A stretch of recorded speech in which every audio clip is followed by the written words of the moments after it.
Salut, avant de commencer, je vous rappelle que cette émission est disponible sur YouTube, bien sûr, c'est la base, mais également en podcast audio sur quasiment toutes les plateformes, que ce soit Apple Podcast, Spotify, Amazon Music ou encore Deezer et bien d'autres, si vous préférez m'écouter en audio et que vous n'avez pas forcément le temps de regarder cette émission sur un écran. Bonne émission à vous et j'attends vos retours dans les commentaires sur YouTube, bien sûr.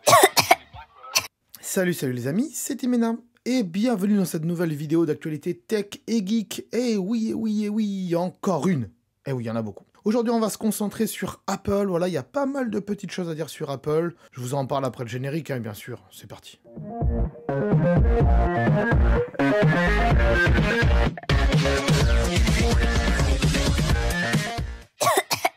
Donc on va passer en petit. Vous allez voir que le petit, il change et il devient un petit central avec les images au-dessus. Comme ça, je pourrai interagir comme ça avec les images. Et aussi, ça me permettra pour moi de faire un format TikTok, ce qui est intéressant.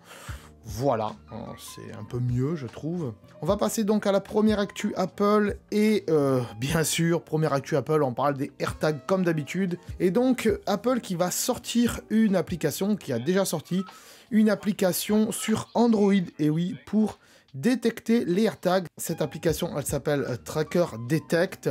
Voilà, elle est donc disponible sur le Play Store. Et elle permettra donc, une fois qu'elle est installée, aux gens qui possèdent un téléphone sous Android de pouvoir détecter des AirTags.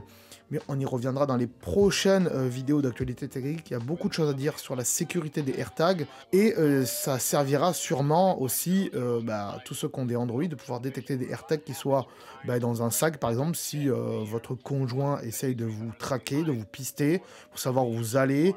Ou éventuellement, si vous avez un AirTag qui est collé dans votre voiture, dans le pare-choc ou quoi, ça permettra de savoir que le AirTag, il est à proximité de vous. Voilà, ça vous indiquera en tout cas que le AirTag est pas loin de vous et donc vous pourrez essayer de le retrouver comme ça et ensuite de définir à qui il est éventuellement, bref, ou de prévenir les autorités pour savoir qui vous a suivi avec ce tracker.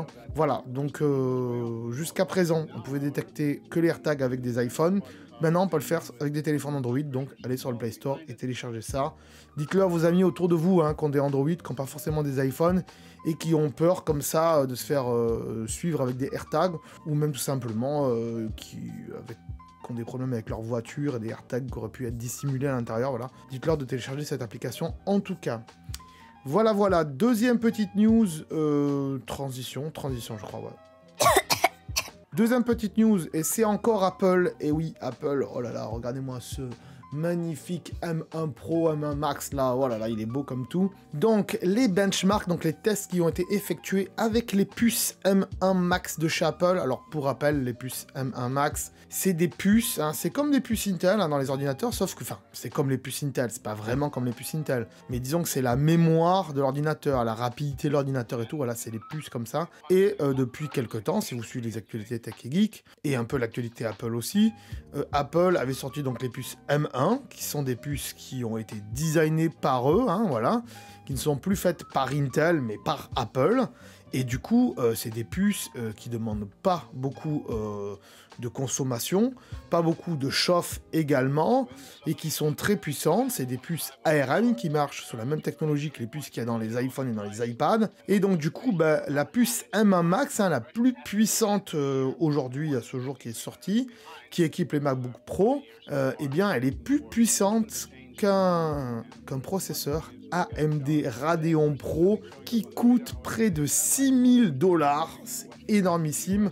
Alors, quand on achète un M1 Max et le matériel qui va avec, c'est-à-dire un MacBook Pro M1 Max, ça va vous coûter autour de 3 000, 4 000, 5 000 €. Mais la puce AMD Radeon Pro, en elle-même toute seule, elle vaut 6 000 €. Donc quand vous l'intégrez dans un appareil, ça vaut beaucoup plus. Donc là, pour 3 000, 4 000, 5 000 €, moins cher qu'une AMD, vous avez l'ordinateur qui va avec. Comment on le sait tout ça ? Eh bien, c'est Andy Sommerfield, qui est développeur de l'application Affinity Photo, qui a fait des tests donc, et qui a partagé ces informations sur Twitter grâce à ses propres tests, à ses propres outils de test. Il a exécuté des tâches avec donc Affinity Photo et Affinity Design également, hein, il y a 2 applications. Et donc, il s'est rendu compte que le M1 Max est supérieur dans certains domaines que des Radeon. Donc voilà, c'est assez intéressant de se dire que y a de beaux jours devant les puces d'Apple, notamment les prochaines puces qui vont arriver, hein.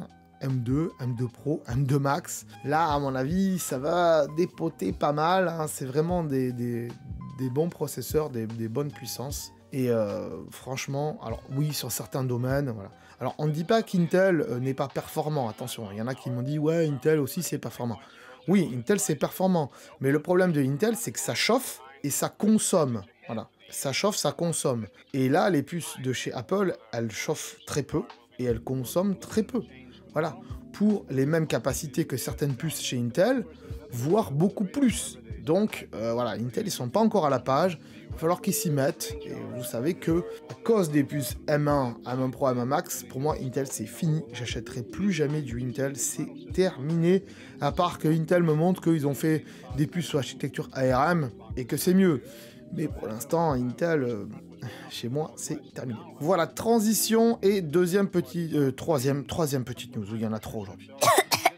Troisième petite news, eh bien c'est Apple qui nous présente son service Business Essentiel qui est destiné aux entreprises de moins de 500 employés. Ça, c'est pas mal du tout. Donc, si vous êtes patron d'une petite entreprise et que vous souhaitez un soutien informatique pour diverses configurations, hein, mais surtout des appareils Apple, on est d'accord, hein, c'est ça le service d'Apple, eh bien Apple met en place donc un nouveau service Business Essentiel.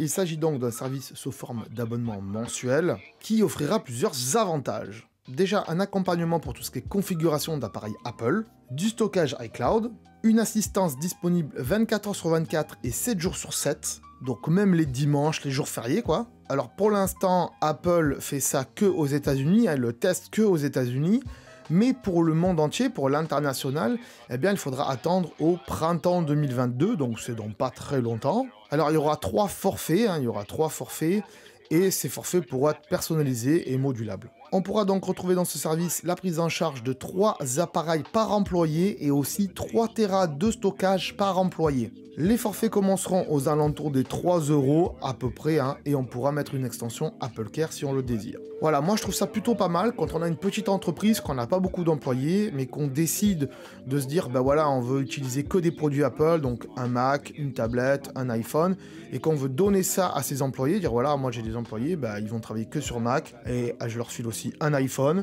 et bien voilà, Apple vous permettra d'avoir une assistance pour configurer tout ça, avoir du stockage aussi, jusqu'à 2 Tera par employé, c'est pas mal du tout. Alors, est-ce qu'après ça marchera en dehors de la sphère de l'entreprise? Je pense que oui. Faudra voir comment ça fonctionne, mais franchement, ça peut être très intéressant à réfléchir donc pour tous ceux qui ont des petites entreprises en tout cas. Voilà les amis pour cette petite news, j'espère qu'elles vous auront plu. N'hésitez pas à partager cette vidéo sur les réseaux sociaux. Abonnez-vous à la chaîne si c'est pas déjà fait, parce que sinon vous allez louper toutes les autres actualités tech et geek, et ça serait vraiment nul, hein.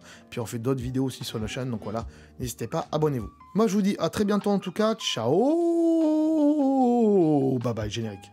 Ah, attends, avant de partir, j'allais oublier. Tu peux aussi me suivre sur les réseaux sociaux, ils sont là, voilà, si ça t'intéresse bien sûr. Tu peux aussi t'abonner à la chaîne en cliquant sur le logo ici, voilà, là maintenant il s'affiche. Comme ça, tu pourras voir toutes les vidéos qu'on a fait sur la chaîne, et en plus, c'est gratuit, c'est pas comme Netflix. Tu peux aussi regarder les vidéos que je te propose maintenant, voilà, elles sont là, hein, elles sont bien. Et en plus, je pense qu'elles peuvent fortement t'intéresser. Donc voilà, n'hésite pas, clique dessus. En tout cas, je te remercie de t'être abonné et je te dis à très bientôt.